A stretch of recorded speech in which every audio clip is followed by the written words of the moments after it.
It is Kayla from Tactical Response here with Paul Markle from Student of the Gun. We love Paul. He is great people, so I'm excited to have him with us today. Thank you for having me. I appreciate it. So Paul and I were discussing a video that come out. I hate even giving them the clout, but it is they need to be called out. The armed attorneys, and they told people to not carry medical equipment. That carrying a trauma kit was a nightmare in court. I yeah. So, Yeah.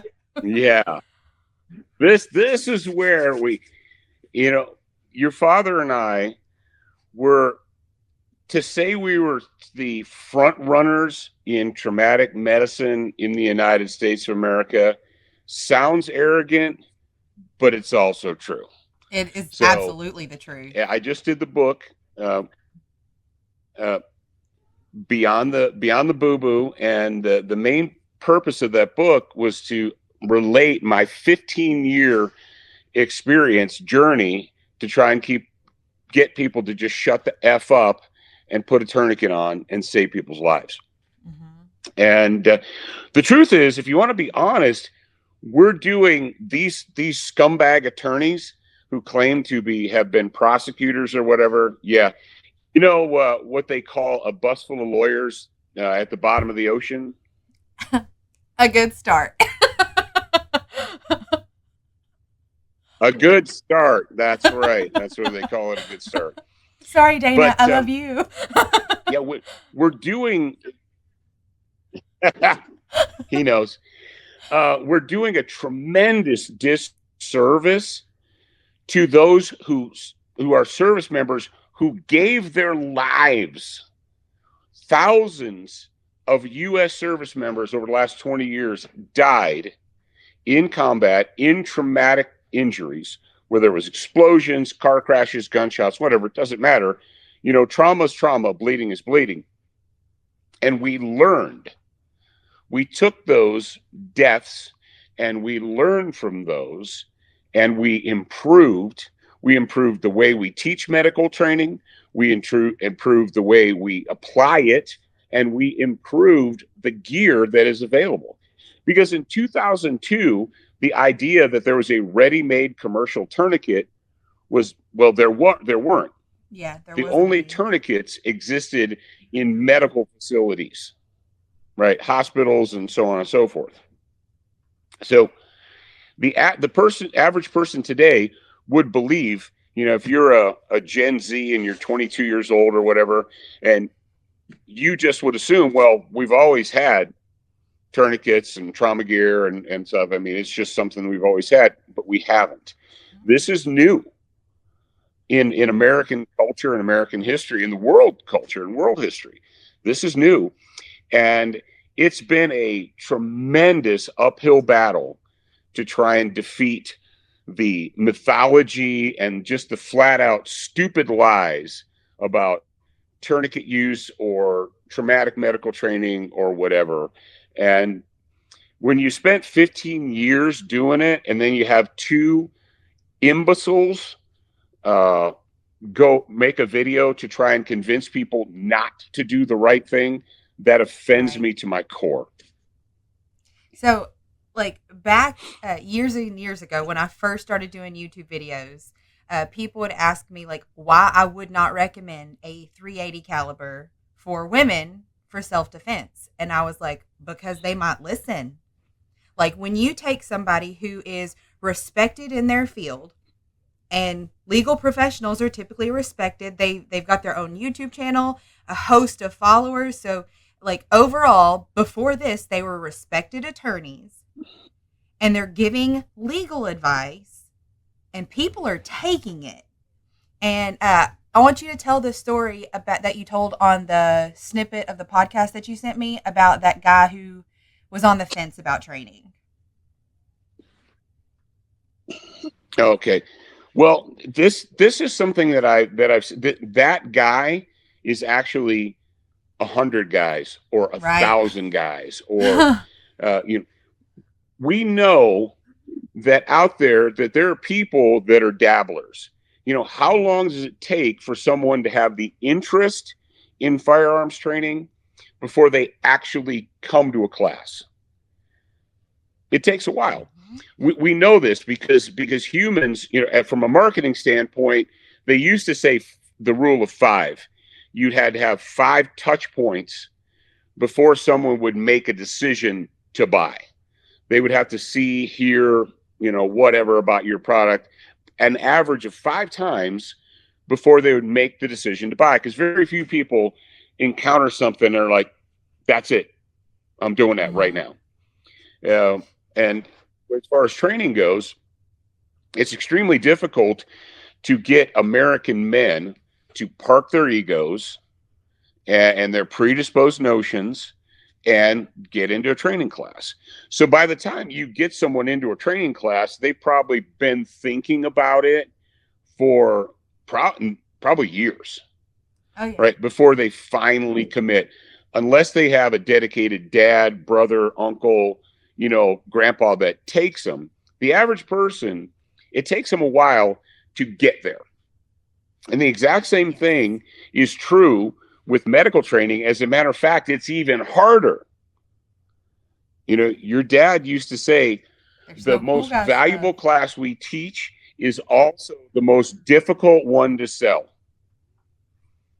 Immediate action medical, we call it beyond the boo boo. It's probably the one that you'll use the most, you're most likely to use, and yet, despite that fact, it's the hardest one to sell. Yep. And why is that? Because people, it's not shoot 'em up, bang bang, cool, Hmm. right? And you people have this notion, well, it happens to other people, but it doesn't happen to me, so I probably won't need it, right? And then the other problem is that they go on the internet and they listen to people and they get terrible, horrible, dangerous advice. So, Yes.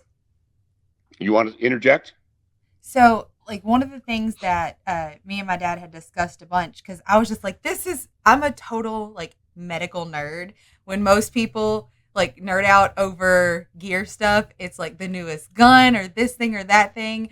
Like, I was absolutely giddy when I discovered eye gels, which is the, like, airway that you can intubate somebody as easily as an NPA. So, I nerd out over medical stuff. I'm like, why does nobody else think this is as cool as I do?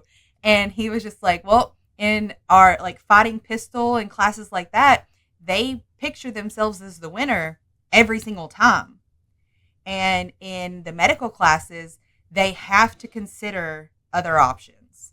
And nobody wants to consider those other options. And then you take, like, they're Nope. already scared of it, and they go online. All they need is an excuse, and the armed attorneys just gave them one. They just needed one excuse, and the armed Yep. attorneys just gave them one. They they needed one single excuse, and that's what it is. In the book, in the Beyond the Boo Boo book, I list like 3 or 4 pages of the tourniquet mythology and the lies. Mm-hmm. You'll be sued. They'll lose their limb. Blah. All these things. What if I'm wrong? What if it's only what if it's only a venous bleed, not an arterial bleed? Blah blah blah blah blah. Uh, and that's exactly the situation we're in with humans. Is humans are just, they look for one excuse not to do the right thing. Oh, well, this Right. guy said I shouldn't do that. Oh, okay, so I'm not going to. But of course, that's cold comfort when someone you love is laying on the ground bleeding to death and you Mm-hmm. don't know what to do and you don't have the things to do it with. Right. You can improvise a lot of stuff, but what you can't improvise is skill or Mm-hmm. intelligence or ability. And it is heart wrenching We've to had know. people who took our Sorry, guys. There's a delay in me, so we're trying not to talk over each other. We're having to like really pay attention to ear, and then Paul's up in my screen, so it looks like I'm looking off into nowhere when I pay attention to his body language cues.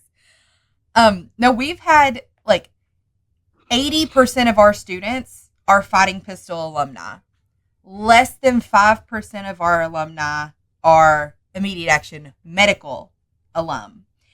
We've had between 60 and 70 calls where, hey, the knowledge that I learned in fighting pistol saved my life. Like they were in a gunfight. We get that many every single year about our immediate action medical class. You had told me that you're like the fastest from like taking the class to having to use the skills was a week. We had somebody on the day they left class watch a rollover accident. Kid got their arm cut off. He saved their life with a tourniquet on his way home from immediate action medical. Like, I know it's not the cool guy stuff to you, but once you like get it, it's way cooler than any of the gun stuff.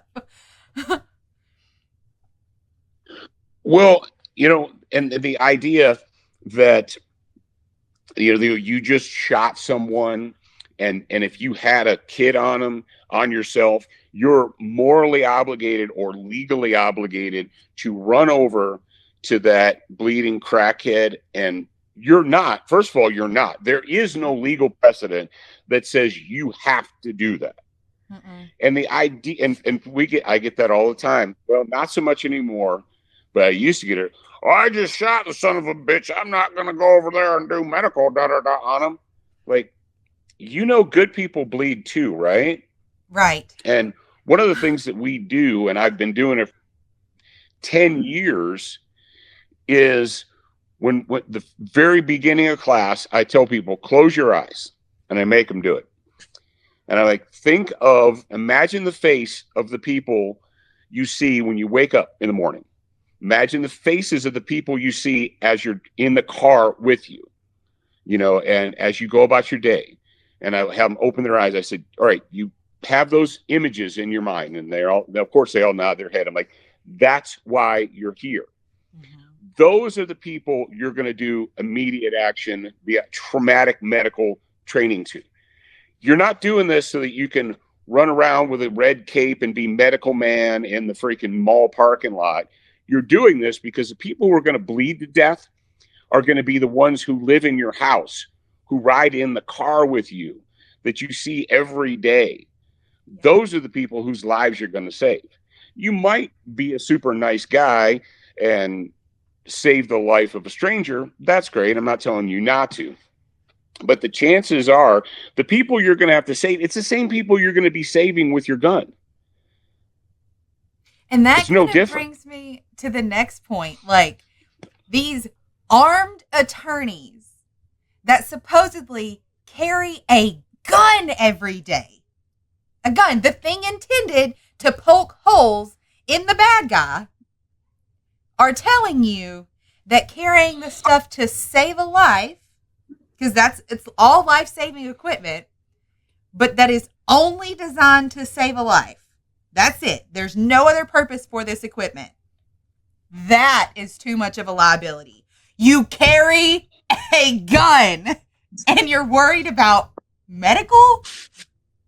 Like, it's the same reason we teach the needle decompressions. Like, we are already teaching good guys how to kill bad guys. Everything else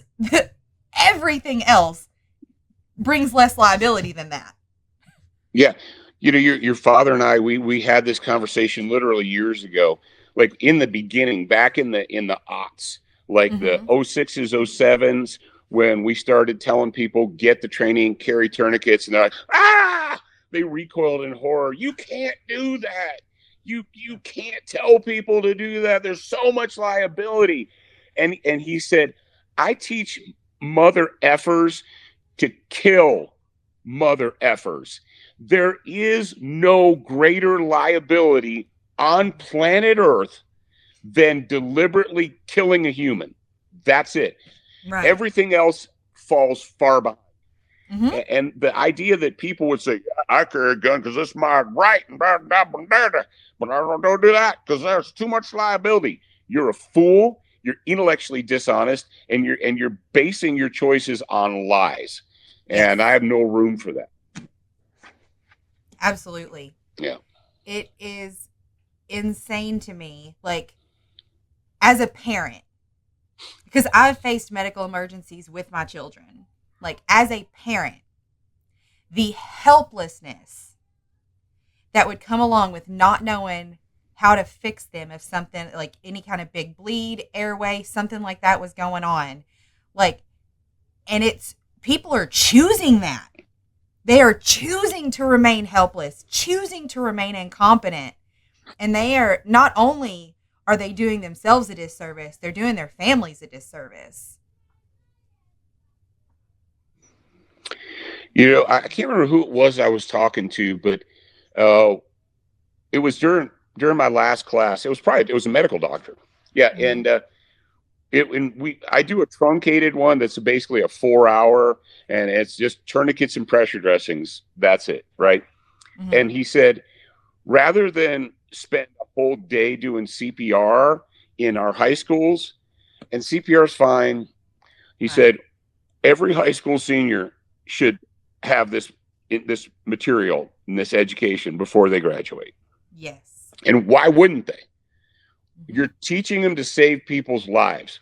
That's it. There's no downside. And the fact is, I mean, CPR is wonderful-ish, but the fact is it only works.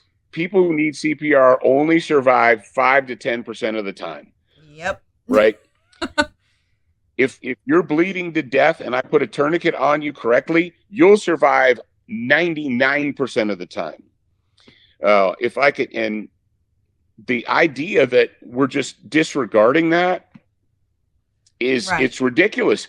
I actually had one of our fans who took the class say that that their work mandated first aid training. So here comes the CPR instructor, because that's what you do, CPR Heimlich. And our student brought up, and I'm a little hoarse, sorry about that. Right. Our student brought up, he said, why don't we do traumatic medical training and tourniquet use? And the CPR instructor said, we don't teach that. That's for the professionals. Wow. Wow. CPR is way more technical than a tourniquet is. Like, you at least got to be in the exact location, like this area for CPR tourniquets. You just go high and tight. There's no, wow. If you want to relate it to something. And that was this summer. Yeah. If you want to relate this advice to something just to show you how silly it is, it would be like fireman attorneys telling you don't have a smoke, what are they called, Shelton? I'm completely blanking out. A fire extinguisher. Do not have a fire extinguisher or smoke alarms in your home because that might prove that you were prepared for arson. Like, it's going to be harder for you to win that battle in court because it's going to show that you had at least considered that your house might catch on fire one day, and that shows intent. Mm-hmm. Yeah, how demonstrated silly does that intent. Sound? I've used that. I was like, so you have a fire extinguisher in your kitchen, right? And here's the crazy thing. I was talking to Tom Gresham on his show because Tom is on board now with the, traumatic medical training. Mm-hmm. And he said, I used to ask people, well, you keep a first aid kit in your house and a fire extinguisher in your kitchen, right? Why not carry a gun? He said, I run into millennials that don't have first aid kits and don't have fire extinguishers.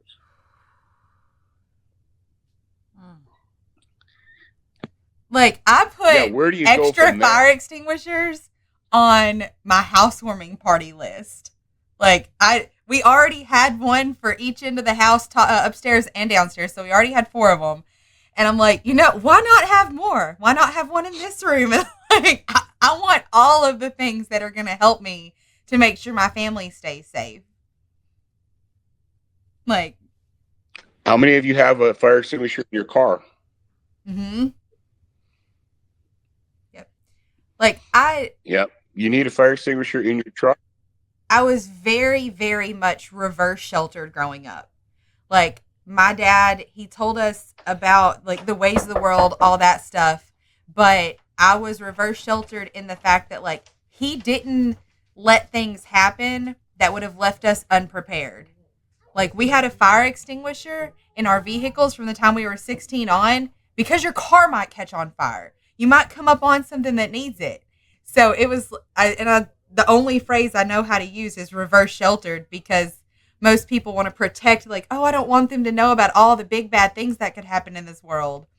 And they never seem that big and bad because we always had a plan for it. Like, Absolutely, absolutely. So yeah, I guess the main, I get angry. I was visibly angry that people in 15 years ago, I would have said to the American citizen, you have an excuse not to have the training and the gear. right.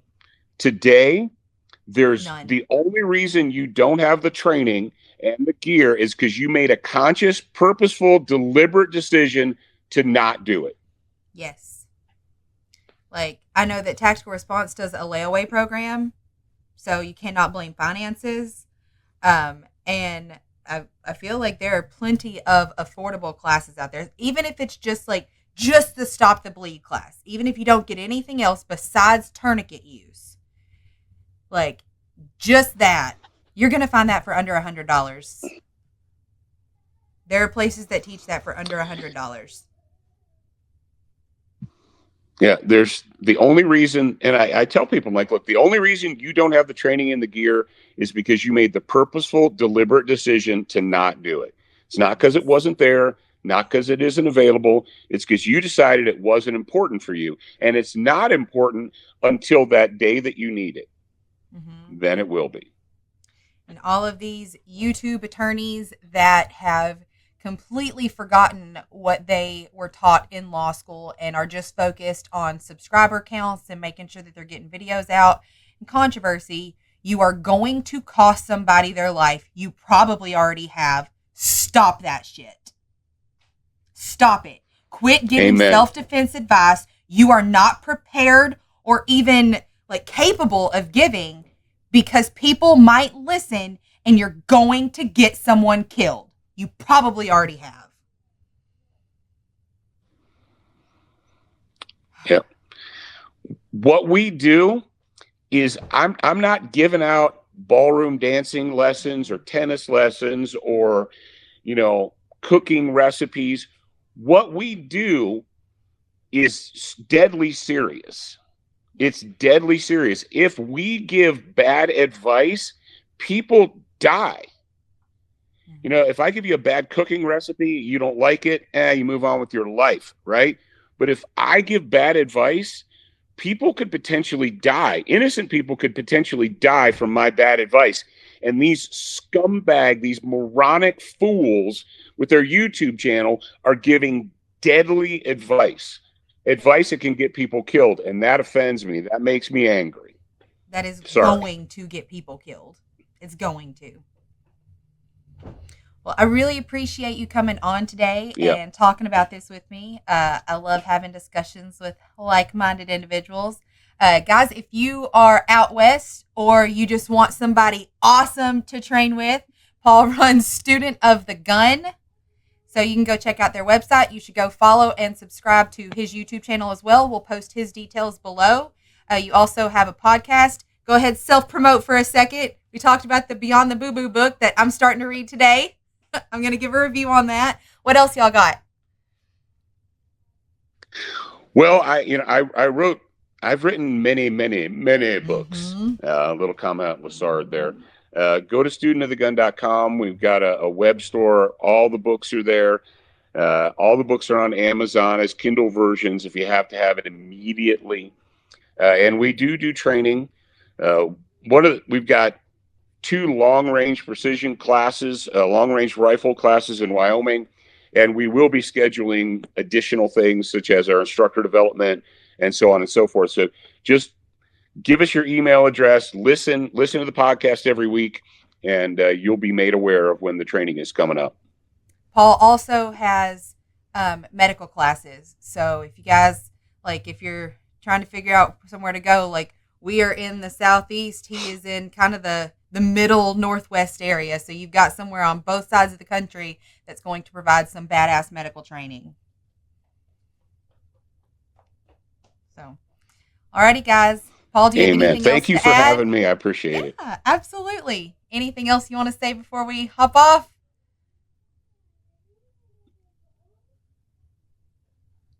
No, just go forward and do good things, and don't listen to do not take the advice of the galactically stupid. Yes. And remember, guys, your responsibility to be ready for the fight, even with medical stuff, never ends.